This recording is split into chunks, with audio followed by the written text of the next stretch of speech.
Next, I'd ask the Reverend Denny Ray Mueller to come up and speak from a coalition that, while it's not officially part of Advocates for Ohio's Future, we've been working closely with them. It's the Faith Coalition for the Common Good. The Faith Coalition for the Common Good is an interfaith collaborative of pastors and lay people within the state of Ohio who've banded together to try to remind the legislators of the fact that budgets are moral documents and they need to be directed by our moral imperative to do the least harm to the least of these. As part of that, we've developed 4 principles that we as a group are going to review every single action done on the budget. 1, serve the common good. Do no harm. Share sacrifices and show civility. We've seen at this point that we are not sharing, the new budget is not sharing the sacrifices. We have dumped the most cuts on those who are least able to afford them. There are 38 counties and counting that have no social services for disabilities, food banks, adoptions, child care, welfare. 38 out of 88. That is unconscionable.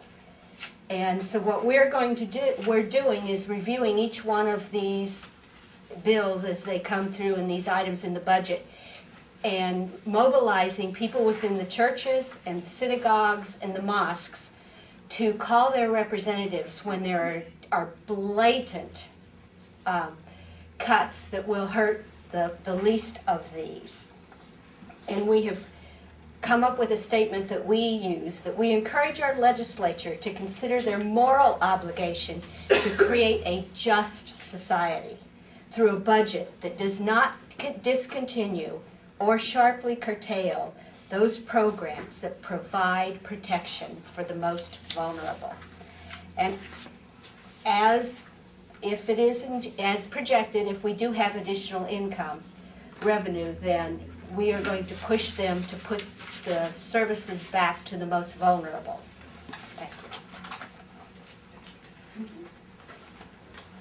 You know, one of the things that Advocates for Ohio's Future does well is bring the health and human service and early care and education sector together to stand together, to lobby for all of the interests that build the safety net up. And I think, though, that one of the other things that we do is put a face on the folks who use those services. And we're very privileged today to have with us some folks who are going to speak to their use of the system. And you have their stories in your packet. We have some of them here today, and I'm just going to ask Jennifer Guthrie from Westerville to come up and start us off. My name is Jennifer Guthrie, and I want to share a brief synopsis of my life to demonstrate how important employment has proven to be in my recovery. Growing up in Beaver Creek, Ohio, which is outside of Dayton, I was a very good student. My mother was a high school science teacher, and my dad was a systems analyst programmer. Heavy emphasis was placed on succeeding in school. When I went off to college, I didn't have a broad range of understanding of career options, but I knew I didn't care for life sciences, so I decided to major in computer science and accounting. My freshman year of college, I was raped and experienced my first hospitalization. At that time, I was diagnosed with depression and PTSD.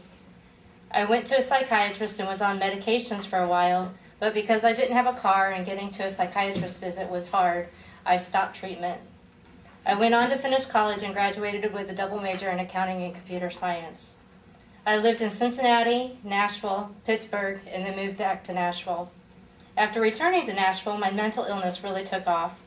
My ex-husband was very abusive, and the stress of our relationship made my anxiety and depression much worse. I held 3 different jobs in a 4-year span. I got laid off from each one. I was receiving electroconvulsive therapy or shock treatments for what the doctors had diagnosed as bipolar with treatment-resistant depression. I also experienced high amounts of anxiety and severe flashbacks from my PTSD. I gradually got to a point where I was receiving ECT treatments once every 3 weeks. Needless to say, I was not a good employee and was not receiving very good performance evaluations. And this was very devastating to me. In November of 2002, I left my ex-husband and since have spent a lot of time focused on my recovery. I finally stopped finding my doctors and went on disability in 2004. It was the most difficult thing I had ever done. It was devastating. I lost my hope, sense of control, and purpose. There was no reason other than doctor's appointments and individual and group therapy to get out of bed. Life was very bleak.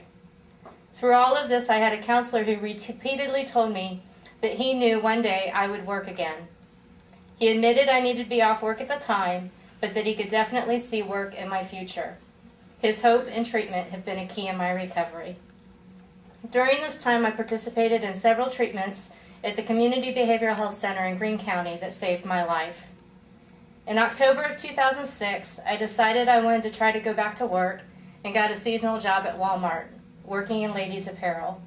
The job went well, but because of my earning limits that would detrimentally affect my benefits, they did not hire me on permanently after the Christmas season. If I had not had a benefits consultation, I might have taken a job at Walmart that would have jeopardized my benefits and prohibited me from going on to a more meaningful career.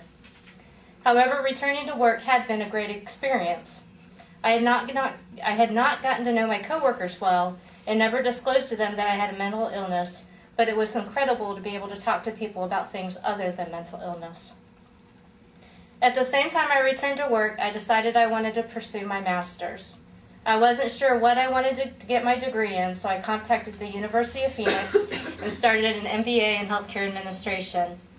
I also contacted the Bureau of Vocational Rehabilitation and started vocational counseling. Through my work in vocational counseling, I realized I didn't want an MBA. I wanted to become a rehabilitation counselor and specialize in individuals with mental illness. So I stopped taking classes at the University of Phoenix and started taking classes toward a degree in rehabilitation counseling for severe disabilities at Wright State University.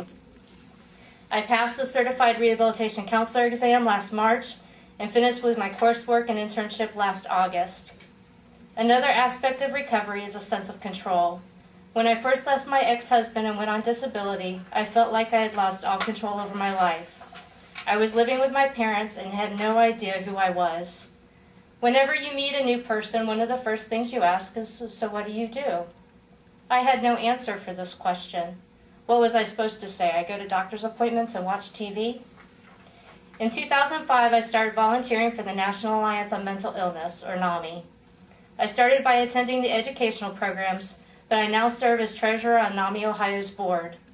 Before I left Dayton, I was NAMI Montgomery County president and led a NAMI Connection Recovery Support Group. I am trained as a facilitator trainer for the state of Ohio in the Connection model. Education, advocacy, and support are keys in providing for individuals and family members dealing with the effects of mental illness. I now have control over what I get involved in and how I spend my days. Finally, recovery is contingent upon a sense of purpose. No matter how great the doctor's visits are not enough.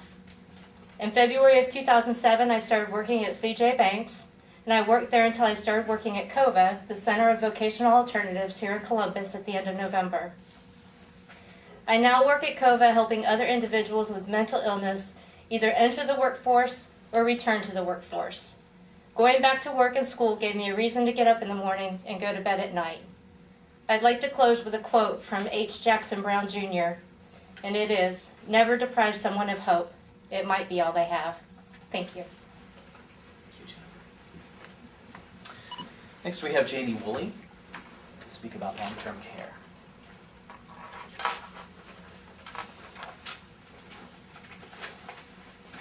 Thank you very much for having me here today.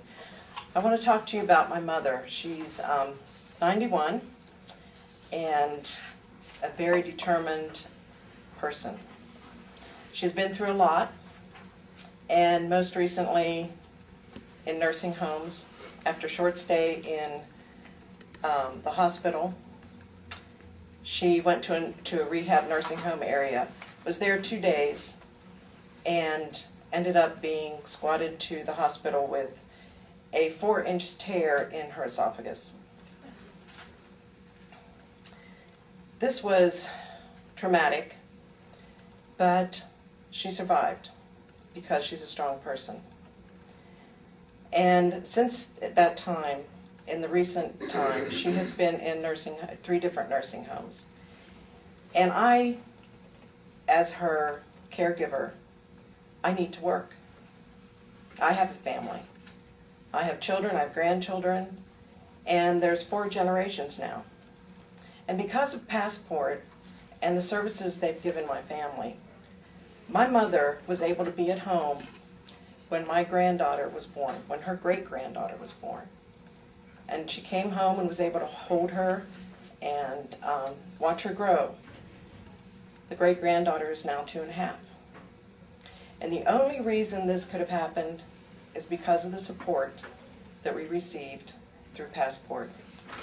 And it's not just the people, the nursing care that we get, the people that come into the home, but it's the people at Passport, it's her caseworker. Once I brought her back from the rehabilitation that she needed, back into the home, the caseworker took me through each step to get her back into Passport, step by step. Without Passport and without that caseworker, it would have taken a very long time, because I'm still working and I need to work. And while she was in the nursing home, when I was at work, I had to continually worry about what kind of care she was getting. Because when I would go to visit her, the care wasn't there, not like she got at home. She has COPD and needs to be on continuous oxygen. I would walk in and she'd be on a tank of portable oxygen in her room. Her condenser would be running and the tubing would be on the bed. And it's not that these places are necessarily terrible, but I did not have a good experience. My mother did not have a good experience. And it's not just a specific one. They don't know my mother like we know my mother. How we can care for her at home. And we can't do that without the support of Passport, the caseworker, and the people that come in and care for her so I can work. And I hope this helps, because without this, I don't know what we'll be able to do to take care of my mother. Thank you so much.